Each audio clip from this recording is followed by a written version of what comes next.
50% of India's GDP comes from the unorganized sector. The unorganized sector provides employment to more than 90% of our workforce. And most importantly, in every metric, they beat the organized, so-called organized sector hands down. And let me show you one metric at a time. We begin with the return of investment per square feet. You must have seen these bookstalls in Bombay whenever you have been going around. And you must have also seen some vendors who transport these books by hand.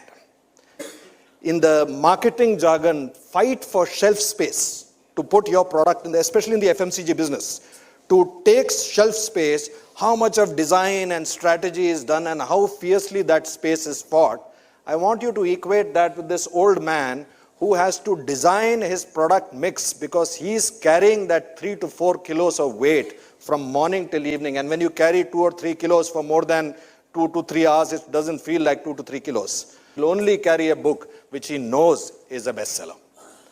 The second metric is equitable distribution of profits. When you have a plate of idli in a street where you pay 12 rupees or 15 rupees for it, the owner, the vendor, gets to keep only 2 to 3 rupees. The remaining 15 rupees or remaining 12 rupees goes to the entire supply chain. The people who wash the utensils, the people who grind it, the auto rickshaw guy who brings it, all of them get an equitable distribution. But when you have the same plate of idli in a 5-star hotel where you pay 400 rupees for it, bulk of the money is kept by the establishment and only a small percentage of that money is given to the entire supply chain. The third is the degree of empowerment of decision making. This boy sells these roses for 10 rupees. His cost, his kharidi, is 7 rupees, which means 30% profit per rose. And he can give you a 50% discount if he likes your face. To get a 5% discount from a large conglomerate, and there are many large conglomerates here, and you will testify it, sir. To get that 5% discount, that marketing head will have to take the decision all the way to the board, and by the time the decision comes, the opportunity would have been gone. There is more fluidity in the street markets than any one of the businesses that you have seen. You see the street vendor here. So this person and millions of street vendors like him, he can't sell holy products throughout the year. He will sell it for about 2 to 3 weeks. Then he has to change to Ganpati. Then he has to change for Christmas. Then he has to change for some other festival. He has to change his entire supply line.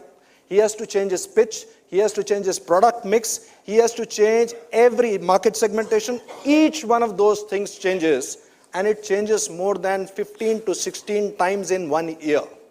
You must have also heard big corporates trying to do change management, that it takes them anywhere between 5 to 7 years to do a change management from one product line to another product line. There is more entrepreneurship per square feet in the unorganized market. What you're seeing over here, which looks like a big mess.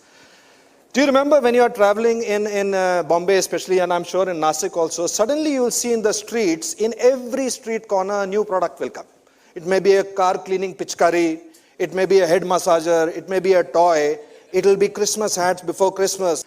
Can you visualize the amount of planning, infrastructure, supply chain, bringing that equipment, the planning of when that particular product will be released, and it will be released simultaneously. Unsold stock has to be taken back, cash flow has to be managed, and all of this is happening without SAP, ERP, Microsoft Outlook, regulatory bodies, planning divisions, committees, none of that.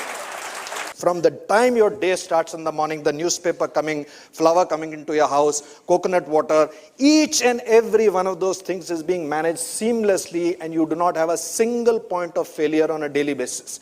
Tell me how many of you have missed a newspaper in the morning or missed the flower in the morning, and compare that with tier 1 companies where your call drops, your signal drops.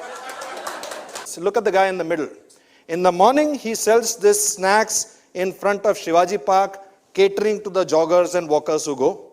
In the evening, he sells the same snacks with a little bit of mixed change in front of liquor shops for a completely different demography. All of this is being done by people who don't have MBAs, haven't been to Harvard, haven't been to none of that places. All these marginalized people, the only place where they can go to earn a living is the unorganized market.